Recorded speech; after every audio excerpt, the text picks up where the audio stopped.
She worries about you and her dad makes condescending comments like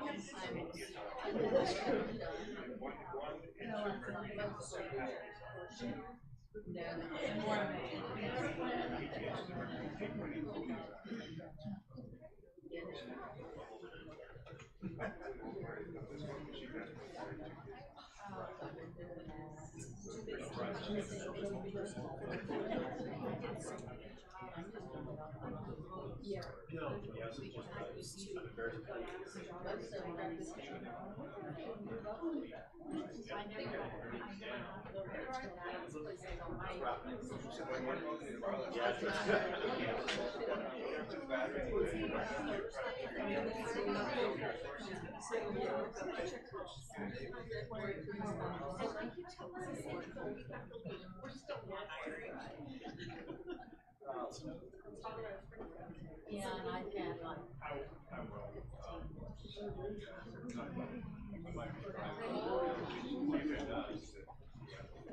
At least for everyone else.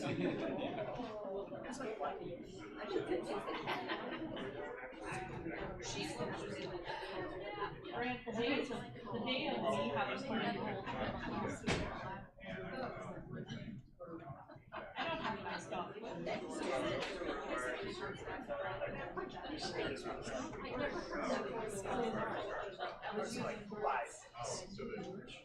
Wednesday, Thursday, Friday, Saturday, Sunday. I don't consider Wednesday.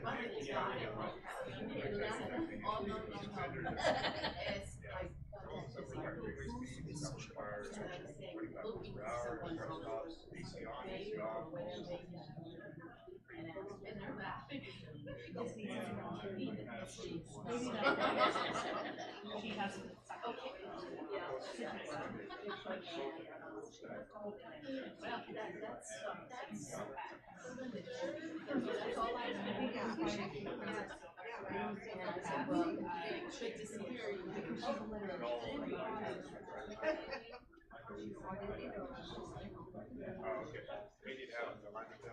Why couldn't you get a new coat? All right. Well, I know you had a red Columbia before, It's a shirt. There's nothing else. It's just a shirt.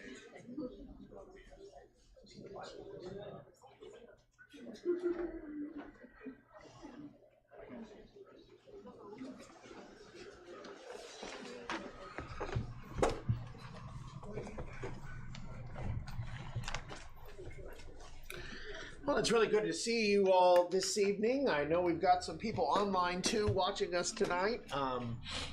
If Gregor is listening, Gregor, I couldn't get the microphone, the handheld microphone to work. Something's gone wrong there. So I'm going to try my best to stay near here. That's probably not going to go well, but I'll try my best. I'll do my very best. We are in the book of Numbers, and we're going to go through chapters 22, 23, and 24. Kind of a quick survey of a really important story. It's really important because the New Testament references this story several times and tells us as Christians today, you need to remember the guy that we're going to be talking about tonight. Because the guy we're talking about tonight, well, he was the Joel Osteen of the ancient world. You know who Joel Osteen was? He's the big televangelist. This guy was the super, if they had televisions, televangelist of the ancient world. And he's going to really do something interesting tonight. And so we've got a lot to talk about with that. Before we get started, I think I'll ask Ryan. Ryan, would you lead us in a word of prayer? Father, we thank you so much for the opportunity we have on Wednesday night to gather together to study the Word. We pray as we approach the life of Balaam, we consider the way they lived, the bad choices that he made, and we consider his failures and examine ourselves to make sure we don't fall into the same traps, the same love of money that we have. I pray for Brian, he might have good remembrance and blessings teaching parent, pray especially for the kids' classes that they might affect it, and they might grow and become faithful Christians. Also pray for the travelers and the sick that they may be able to come back to us safely. And while we give, we say we pray. Amen. Amen. Thank you so much. Please don't let Brian be like Balaam. I thought maybe that's what worried about that. Well, let's go over to Numbers chapter 22. We're going to start ourselves off kind of with a prophecy that was made 40 years before. Over in Exodus chapter 15 and verse 15. And it was talking about how the people all around the land that the Israelites were going to, the land of Canaan, were going to react. We have this statement that says, the chiefs of Edom will be dismayed. The mighty men of Moab, trembling in the hold of them, all the inhabitants of Canaan will melt away.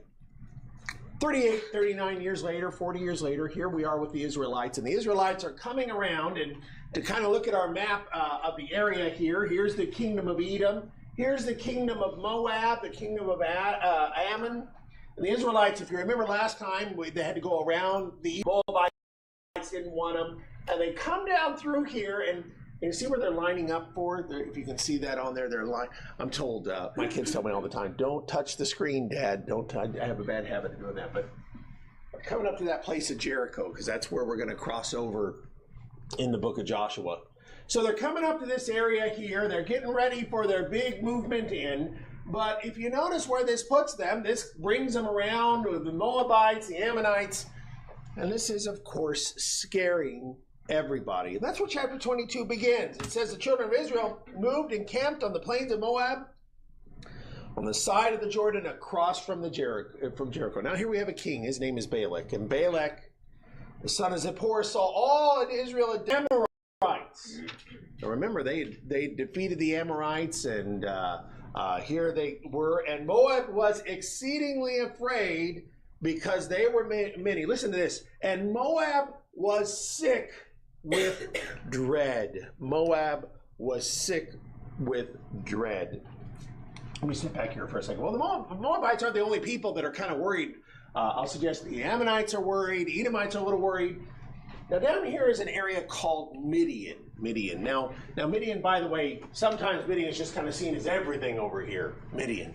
A more modern word for Midian is Arabia.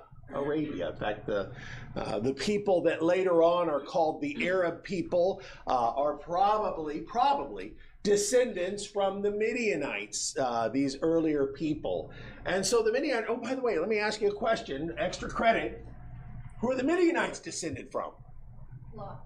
Not Lot. That's a good guess, though. No? Was it Esau? Esau, also a good guess, but no. Esau's here. Lot's here. The Midianites? Ishmael. Very good. They're the Ishmaelites. So the Midianites are these people that live out in the desert, the Arab peoples, we would say today. Well, Balaam, the king of Moab, sees a problem. Now, here's what's interesting. In verse 4, it says that he goes to the elders of Midian. And he says, these people, I like what he says, they're going to lick up everything around us like an ox licks grass out of the field. They're just going to eat us dry. They're going to take away everything. And it's pretty clear that everybody kind of agrees with this. I noticed in verse 7, again, the elders of Moab, the elders of Midian, they're all working together here. They're not naturally allied, but they're joining together here. They're going to work together here. They're going to work together for the next 4 chapters, in fact. Kind of an interesting thing that's going to go on here. But they're going to work together, and they're going to come together, and they're going to say, well, what can we do? We need to stop these people. So what do we do? Well, what's their plan? Well, it's kind of interesting. They watched the Canaanites and the Amorites send an army down and get wiped out. And they watched the people from way up north send an army and get wiped out. So they're thinking to themselves, I don't think an army is the way to go here. So what's their plan, Debbie? They're going to try to kind of use God against his own people. Right. So who are they going to get? They're going to get a prophet. So here's what we'll do. They begin to scheme together.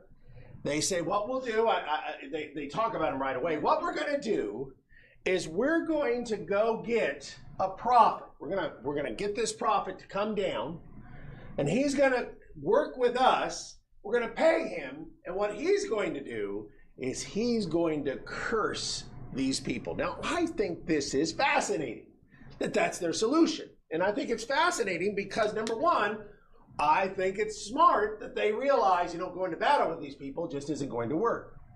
So let's curse them. But there's something really interesting about the way they're going to curse them. And Debbie, you kind of alluded to it. They're going to get a kind of profit. What kind of profit are they going to get? You kind of alluded to it, but what kind of profit are they going to get to do this? One of God's prophets. One of God's prophets.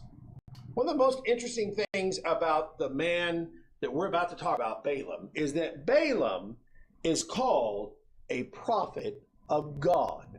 He's not a prophet of Baal. He's not a prophet of all the false gods that all these other people worship. He is called a prophet of God. And I want to talk about Balaam here in just a moment. Let me just ask you a couple of questions, kind of get you to be. Number one, and Josie, you know this because you threw the answer out. That's right, but who are the Moabites descended from? Lot. They're descended from Lot. So the Moabites and the Ammonites are two nations that are descended from Lot. Now, my second question is, it said prophetically Moab would be afraid, and Moab is terrified. Should they be terrified? What do you think, George? Because God said to the children of Israel, don't follow the law. So the Moabites were on God's safe list, if you would. They were on the list of people that they told the Israelites, you're not to bother them. Them, the Edomites, we infer typically, it doesn't mention the Ammonites all the time, but we put them in the same list because these are nations, that God has given their place to. So the Moabites really didn't need to be afraid. Indeed, when Moses has worked with the Moabites in the past, he's offered to pay for the things that they would provide. So it's very interesting that the Moabites are so afraid that they really didn't need to be. We could have just cut these two chapters out if they had just said, well, God said that they won't bother us, they won't bother us. But that's not the kind of people they are. Moabites are unbelievers. They worship false gods. So, and I want to say that carefully. Not all Moabites are like that. Can you think of a Moabite that was well regarded in the Bible? Ruth, very good. Ruth is a Moabite. Just a few hundred years, not even probably 100 years after this. Ruth is a Moabite. She's one of Jesus' ancestors, and she's a godly woman, right? All right, so Jethro is actually a kind of a trick question I have in a few minutes when I talk about something else. But Jethro is interesting because Jethro is a Midianite. So you might even say, Ryan, Moses' children are half Midianite. So kind of an interesting point to say that we know that there are righteous people here. But Ryan, keep that in mind about Jethro because we're going to come back to him in just a couple of moments. So what do? It says in verse 5, they sent messengers to Balaam, the son of Beor, at Pethor, which is near in the land of the sons of his people. Now, typically, if you have a footnote on river, where does it say the river is? What do you have, George? River Euphrates. Usually, yeah. So George, is that I'm going to run back to my map real quick. Can you point out Damascus here? And the answer is, I know it says it up there, but that's not Damascus. No, it's way up there. So if I can get Greg boosted on my shoulders, we could get high enough to say they went all the way up past Damascus. Not to Damascus, past Damascus, to get this prophet. Now, I said before, this guy is kind of a superstar in the ancient world. He's, they're not getting a local guy. I think they're saying, let's get the most famous preacher, or the most famous prophet that we know of, and we'll get him who's a prophet of God. Well, that brings a couple of questions. Maybe one of them is this. Here they have lots of priests and lots of prophets. Why don't they get one of theirs to do this? What do you think? Why don't they grab one of their own guys to say, hey, Bubba, come over here. We need you to curse Israel. Why not, George? Well, Balaam had a reputation that who he cursed or cursed and who he blessed. So number one, George points out and says, Balaam seems to have a reputation as a serious guy, meaning he's a big deal. And who he talks about, he talks about. So number one, Balaam, again, to say he's a superstar. I just really don't think that could be said enough. He is way up here in the list of his skill sets, so he's a big deal, number one. Why else might you be grabbing this guy? What else? Maybe it's the idea of, well, our gods don't do any good. But, Debbie said this a moment ago. Who's Balaam a prophet of? God Jehovah. So maybe the second thought is, if we get someone, we need to get someone that is with their God, who knows their God, because all the other gods don't seem to amount to anything. One of the things that they talk about is how whenever Rahab is talking to the Israelites in the next year, she'll talk to them and she'll say, we've heard everything you guys did to the Egyptians and their gods. Well, the Egyptians had some pretty powerful gods and they just got wiped out. So that doesn't seem to do any good. And so perhaps there's this said. Anybody else have a different thought? Another thought you might add to that. Why might you say we're going to go all the way out of range to bring this guy back? Anybody have any other thoughts? Stephen, what do you think? Well, they had, Israelites had just conquered Og, and of course that's an enormous warrior, presumably. Yeah. And so they really had extreme fear of circumstances, probably desperation. Yeah, I mean they are terrified, and like I said, the way it says it, when it says they were sick with dread, I just think we can't appreciate that what has happened in the last few months. These battles have just terrified the Moabites. So some good things. So a couple of good reasons why we could say maybe it makes sense why they're not going to their own. I had a second question here. Do you know any of these guys? Ryan kind of already led us there because you might have thought, what are you asking, Brian? Well, do you know any priests or prophets of Moab or Midian? And Brian, you said? Jethro. Jethro was the high priest of Midian. Now, I've been kind of thinking about that a little bit. High priest of Midian, that, we would say that he's the high priest of Midian so far as God is concerned, not like that's a role in Midian. But where has Jethro, and Jethro might be dead by now, but where's Jethro's family been all this time, though? Yeah. So one thing that occurs to me is that maybe there aren't priests of Jehovah in Midian at this time. Maybe they've all been with the Israelites. It's just kind of a question to me that they might have been traveling around. And so, again, it might be the case that they say, well, if we want to find a priest or a prophet of Jehovah, we don't find any here because they're all with the Israelites. And that might be a pretty frightening thing for them to think about as well. So those are all interesting things. So, well, I said before that Balaam is a superstar, and I want to say, I'm not just saying that because I think, he's a big deal in the scriptures here. Well, he is a big deal in the scriptures here. But here's something neat about Balaam. This is one of those archaeological evidences that I love to talk about. So about 20 years ago, well, it's more than that. Maybe it's about 40 years ago. They were in Jordan and they were excavating this house. I'll show you a picture of the house. They were excavating and they found on the wall, all over the ground, there were fragments from the wall. And there was a giant writing on the wall. There was a giant story that had been written up on this wall. And this wall story was about Balaam the son of Beor, the divine seer. This is called, archaeologists call this the Book of Balaam, written out on the wall. It's not this story. It's another story about Balaam. But it's almost certainly dating back time, fits the location. It's almost certainly the same guy. So one of the interesting things about Balaam is some people say he's the oldest of these ancient persons in the Bible that they have an outside of the Bible documentation of. In other words, like, David, you read about David in other places and things like that. Well, Balaam is somebody that was known outside of the Bible too. That's how impressive he was. And some people think that this place where they found this was actually a big headquarters for some kind of religious service. And some people think that while today we call it Tel Dir Al, in ancient times they think the name of this place might have been Pethor. And if it was, then this would be where Balaam was, which would say that the river isn't the Euphrates River. That was the archaeologist I read his report suggesting that maybe this was. Whatever it is, it just goes back to establish the idea that Balaam was really well known. Balaam was so well known that guys came from another country to get him to come back. So we read that in verse 7 and 8, that the elders of Moab, the elders of Midian departed with a diviner's fee in their hand. They came to Balaam.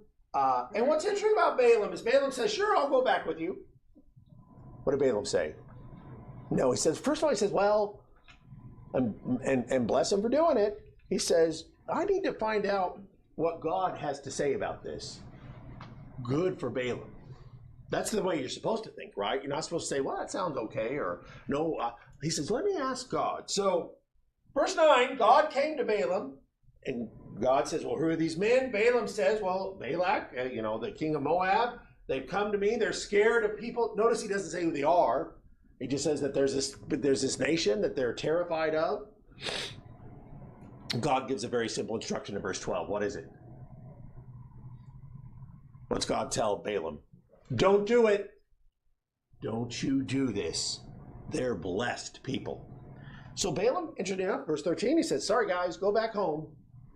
God says this is a no-go. I don't have his permission. Again, if this story stops here, we could love Balaam. We could say, yeah, Balaam's one of those righteous guys. And even as it keeps going, the princes of Moab rise and they go to Balaam. They go back to Balak. So just think about what's going on here. They come, I wish I had my map. So they come all the way back down, They come back home, go to Balak. They say, Balak, it was a no-go. So Balak says, all right, maybe we just didn't send enough. So he gets more of his princes, and he gets more money. And they go all the way back up to Balaam, second time. They get up to Balaam, and they say, when you say, we have another saying like this. He says, don't let anything hinder you from coming. What do we say? You want to get a really nice cabinet top? What do we say? Don't take no for an answer. I was going to say, and money is no object, right? Don't take no for an answer. Money is no object. I'll honor you greatly if you'll just come. So again, here's what Balaam's doing great. Balaam says, you know what, look, you could offer me all the money there is. I can't go beyond God's word. So he says, you guys can stay tonight. I'll ask God again. Kind of interesting that he says, I'll ask God again. I think this might be where the crack is starting to form. God comes to him again. And what does God say in verse 20 this time? Tacho? This is what I don't understand. This time he said to go? Yeah, this time God says, okay, you go. But you only say the things I say. Now, this is, Tacho, this is confusing, isn't it? Because God said don't go. He doesn't go. Now he asks again. Now, by the way, I want you to see that as a bad thing. God already gave him the answer. He already knew what God wanted.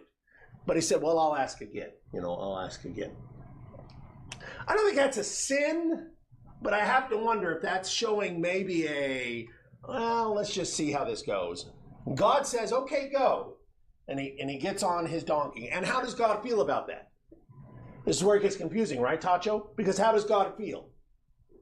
God is angry that he's doing this. The angel of the Lord stands in his way as an adversary. Now, this is the fantastic story about his donkey. If you ask me questions about this, I don't know how to answer this. I don't know what to think of all the things that are happening here. They're remarkable. The donkey can see this. The donkey's trying to get away. Can you see the picture? There's lots of paintings of this. And there's Balaam hitting the donkey. Come on, get on. The donkey's hitting him against the wall. It says it crushed Balaam's foot, so that might be pretty serious. And the donkey can't get past him. And in verse 27, Balaam's anger was aroused. He keeps striking the donkey. Now, something remarkable happens. One of the most incredible things, it says the Lord opened the donkey's mouth. The Lord opened the donkey's mouth. You're going to ask me all sorts of questions, Brian. Does that mean all of our animals have something to say to us? I don't want to know. My dogs have a lot to say to me, and I just ignore them. I don't understand to what degree this moment is happening. And by the way, half of what's remarkable is the donkey starts talking. Now, like I said, I feel like, well, animals can communicate their thoughts, their what's going on in a lot of different ways. So maybe that's what's not strange. Verse 29 is what's strange to me. You're mad at your donkey. Your donkey starts talking to you, and you start arguing with it. So Balaam doesn't see me. He says, well, Balaam says, you've hurt me. If I had a sword, I'd kill you. What a guy. And the donkey keeps reasoning with him. Look, I've never done this before. Why, and then in that argument, verse 31, the Lord opens his eyes. He sees the angel. The angel says, your donkey just saved your life, buddy. Doesn't say buddy, obviously. He says, the donkey just saved your life. I was here because I like verse 32 in the New King James. He says, your way is perverse before me. What did perverse mean? Crooked or devious or motive. So let's think about this. I really struggle to understand what happened here. I'd love to hear what your thoughts are. Why is it that it seems like God gave him permission, but it's clear that God is angry that he did this? Well, you think, didn't God give him permission? What do you think's going on here? Well, I'll give you some ideas, but I want to hear what you think. Josie, do you have a thought? Well, I was thinking that maybe he was testing him. Okay, very good. Because of his action. Yeah. That's a lot of money. Yeah, so this is a great thought. Perhaps God gave him permission as a test. Because God has told him these people are blessed and I don't want you to go. And, well, okay, you can go, but it's kind of like a parent who says, well, you can go out tonight, but I really don't want you to. Maybe it's a test. Good. Tacho? Maybe God wanted Balaam to analyze it. Okay, maybe God intended for Balaam to think about this, and Balaam just ran out the door. Maybe that's it. What else do you think?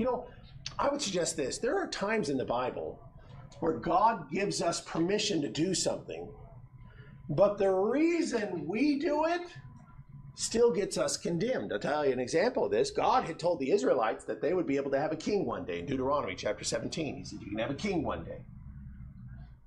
But in 1 Samuel chapter 12, 11, when they get a king, God is furious with them. Well, God had given them permission to have a king. Why was God angry? Do you remember why God was angry, Debbie?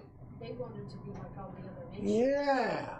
They wanted a king so they could be like everybody else. And they didn't wait for him to give them a king. And they didn't let God work through this. So I would suggest to you this. Maybe this is a lesson for us to say, sometimes even things that we know we have God's permission for, if we don't have the right attitude and purpose and intention, we could still find ourselves against God's anger. Maybe this is a lesson about that idea that sometimes if you just, even if it is something that's right, but you want it for the wrong reasons. And I'd suggest to you this. I think Balaam, in the New Testament, it's going to tell us a couple of things about Balaam. And it's going to say Balaam has a problem. Anybody remember what the New Testament's going to say? What was his problem? It's an easy one to guess, Ryan.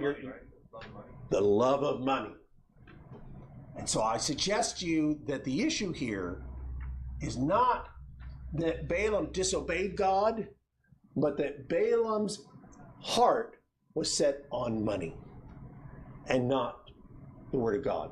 I think he had no patience. He was going to plan to kill donkey. Yeah, it's kind of interesting how he just lost. No, I'll say this, Tacho. Today my dogs went out and dug a hole halfway to China and then came in and brought most of that hole into the living room. I'd have got them good if I could have caught them, but they knew to stay away from me. So maybe I can understand why if the donkey smashed his foot, maybe I get why he might have been that angry. So, I don't know if he had a bad temper or not, but it is, you do wonder about that, don't you? So, George, go ahead. There's many times in the Bible where God says when we stubbornly refuse to obey what God has said, he lets us go our own way. Yeah. Many examples. Yeah. What's interesting is that this could be I'm not going to stop you, but it is against my will. That it very was this something he wasn't supposed to do. And that's actually a great point, George, about why this might have been the case. I really like that point as well. Romans 1, he let those sinners continue doing what they Right, right. There's many examples. It's kind of interesting how it is that God lets things go. And what I have to say is, again, we're told that at the heart of Balaam, a guy who seems to do a lot of right things, is this thing that is, in the New Testament, we're told, one of the things that trips a lot of us up. For the love of money is the root of all kinds of evil. And that's Balaam's problem. Like I said, if we'd stopped earlier, Balaam would have been a great man. Guy that asks God what he can do. And he says, no, I can't take the money. But at the moment it seems like he could, he sure was on it. And the New Testament will tell us that's his problem. He loves money. And I tell you what, it's a problem for a lot of us. Ryan could have prayed, don't let Brian fall into Balaam's trap. And he'd have been praying well for me. Because it's a temptation for anybody to fall into this trap. Well, Balaam and Balak meet. And they come together. And it's kind of interesting that when they come together and they meet, verse 37, Balak says to Balaam, he kept calling you. Why? I want to make you a rich man. Why? And Balaam says, look, I'm here, but I don't have any power to say anything. God's going to give me the words to say. God's going to tell me what I have to speak. And Balak says, oh, no, that's terrible. We'll have to go away. No, he didn't say that. Balak seems fine with that, which makes me wonder if Balak really thought he needed this prophet of God to curse Israel. Why isn't he kind of worried that this guy says, and I won't be able to say anything of my own free will? But Balak doesn't seem to be bothered by that. I think it kind of speaks to the idea that maybe deep down Balak's not much of a believer in anything. So whatever it is, the next day they begin a process of trying to do things. So verse 41 says, the next day Balak took Balaam and brought him up to the high places of Baal. I'm going to move through chapters 23 and 24 kind of quick, kind of run together as you look at these. But test number one, first try, they come together, verse 41 of chapter 22, verse 1 of chapter 23. They go to a high place of Baal. By the way, can you tell me what a high place is? What's a high place, Tacho? Is it like for idols? I didn't hear. Is it for idols? For idols? Yeah, good. It's usually up in a high place, like on a mountain. Yeah. So among ancient peoples, and by the way, not just in the Middle East, but all over the world, they love putting their places of worship up high. And if they didn't have a place that was up high, we have the mound builders. We have the, back in your home state, you have the mound builders, don't you? Mound builders. We have the pyramid builders in Central America. And what were they putting at the top? Most archaeologists think they're putting temples up high. Temples are the high places. High places. First false pagan temple ever built, back in Genesis chapter 11, was Tower of Babel. Very good. It was a high place. I mean, by its very definition. High places have always been a trip-up problem. They're an interesting story. If you ever study high places in Israel, it's kind of interesting how they are. So the first place they go is a high place of Baal. High place of Baal. They bring out, they get out 7 altars. They bring out lots of bulls and rams, 7 bulls, 7 rams. And, of course, verse 5 begins the curse. And you already know what's going to happen. Just tell me real quick, in just a word or two, what does Balaam do? He blesses Israel. I wish I had a time machine. Wish I had a camera to go back in time. And I can just imagine as Balak is standing there, and Balaam starts off, and Balaam, the Lord puts the mouth, and he says in verse 7, they called me to curse Jacob, but how do I curse those who God hasn't cursed? He says, verse 10, who can count the dust of Jacob or number Israel? Let me die the death of the righteous and the end be like this. Can you see Balak here? I just, the movies, this is where the cowboy takes off his hat and he just throws it on the ground and kicks it. Can you see how angry Balak is? Verse 11, Balak says, what have you done? I said, curse them. You didn't understand the word curse? You blessed them bountifully. So they're going to try it again.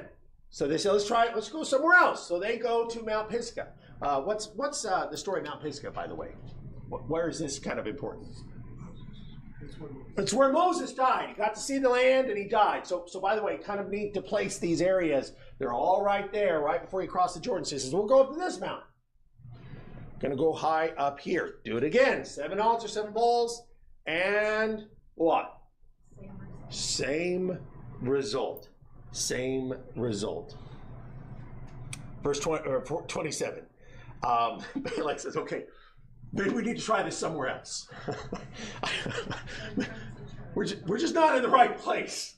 That's what's going on here. We're not in the right place. Maybe another place, God will work through you to curse them. So, try number 3. They go on to Pethor. Now this is going to play important in chapter 25. There's a shrine to Baal that's there. It's a very deadly place, very deadly place. So they go back to this 3rd place, try Baal. Balaam saw it. He goes, this time, it's interesting, verse 24 says, he didn't just try, and by the way, it says he was trying to use, what does verse 1 in chapter 24 say he was trying to use? Sorcery, yeah, sorcery. In the ancient world, sorcery typically implies a hidden knowledge, a secret knowledge. It was witchcraft, it was abominable, but it's clear. In the New Testament, we talk about Simon the sorcerer. Simon the sorcerer called himself the great power of God, the great man of God. And the idea is that a lot of times people would use sorcery in order to make people think they were great prophets. I'll tell you, I've said more than once, I think a lot of the modern televangelists are modern sorcerers because they're trying to use secret knowledge to tell you they know things that you don't. You and I say everybody knows the same thing from the Word of God, but when somebody goes around telling you, no, they know something you don't, that's the definition of sorcery and witchcraft. 3rd time, Balaam says, I'm not going to try any tricks this time, just going to do it. Looks out, 3rd time, he goes on to bless them. Now, verse 10, Balak's anger was aroused against Balaam, and he struck his hands together. And Balak said to Balaam, I called you to curse them. Now, you have bountifully blessed them 3 times. What does he tell Balaam now? You need to get out of here, buddy. Got to say it like that, Josie. You get out of here.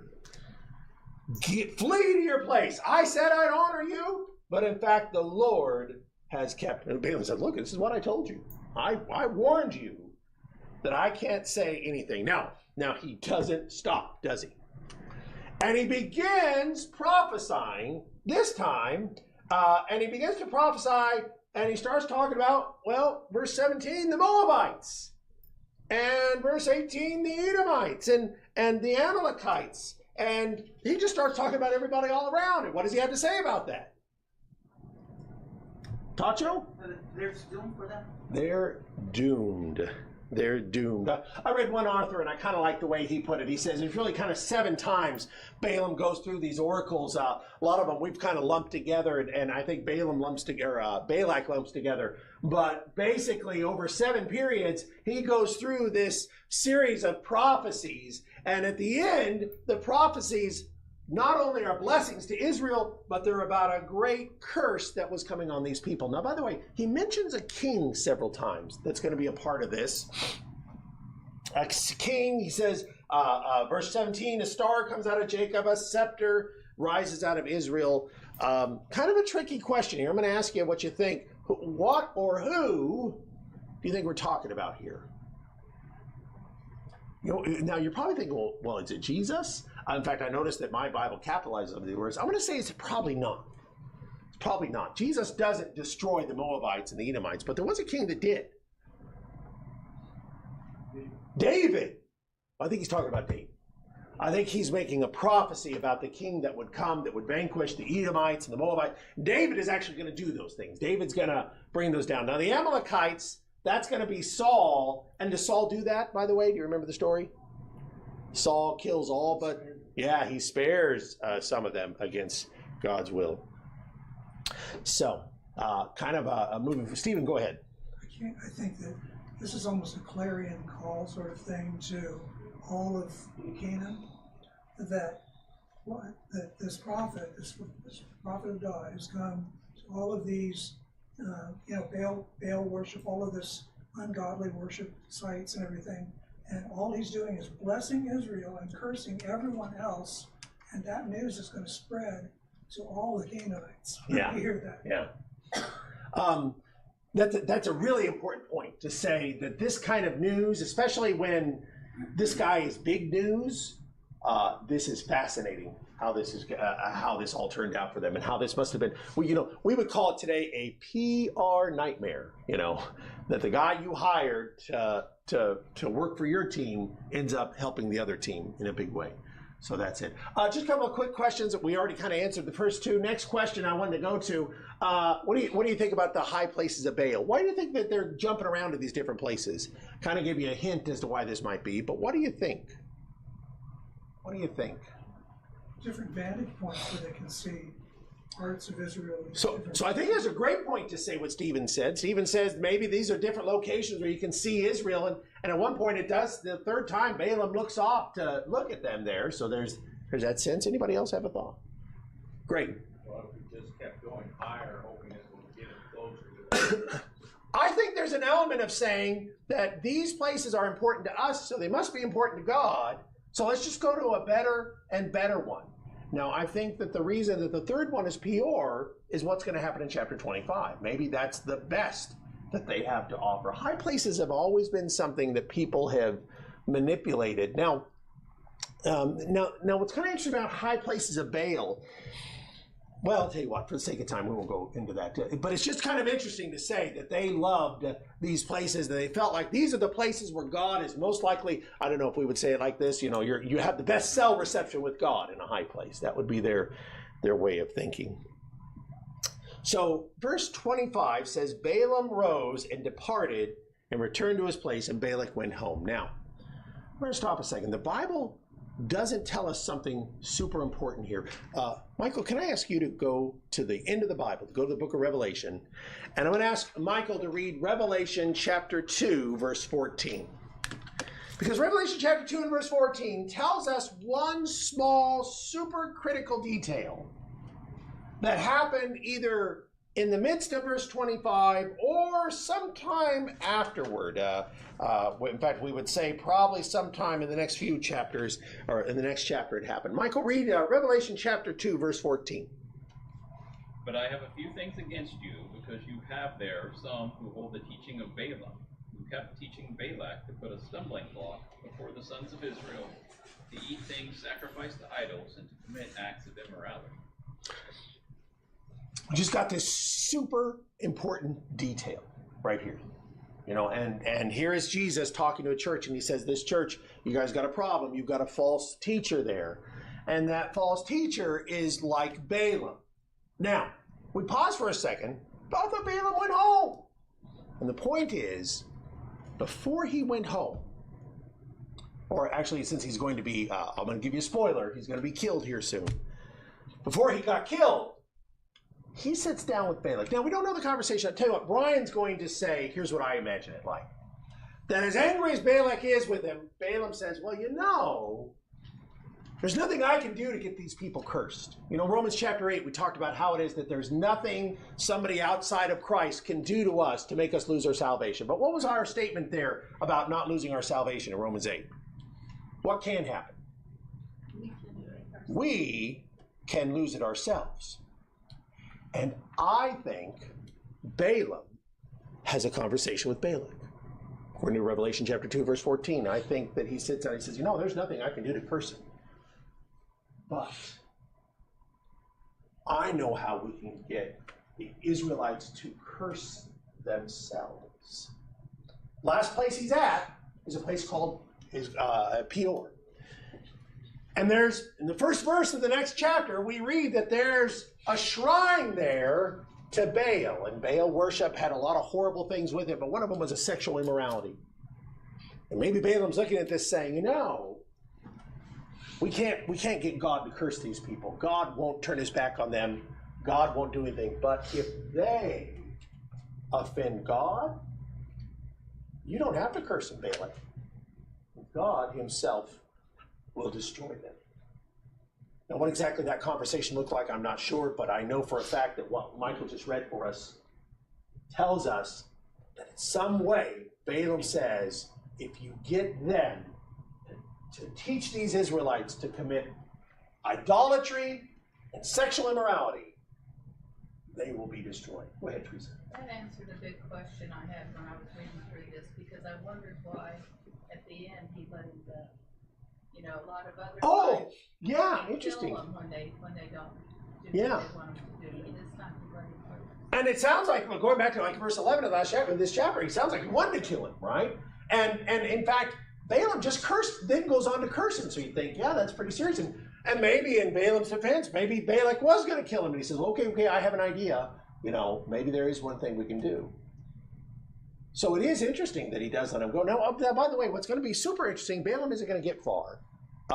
Maybe Balaam's not going to go at all. I know it says right here he departs for his home, but he seems to be back in a couple of chapters. Go ahead, Ryan. I assume too he got the money, most likely.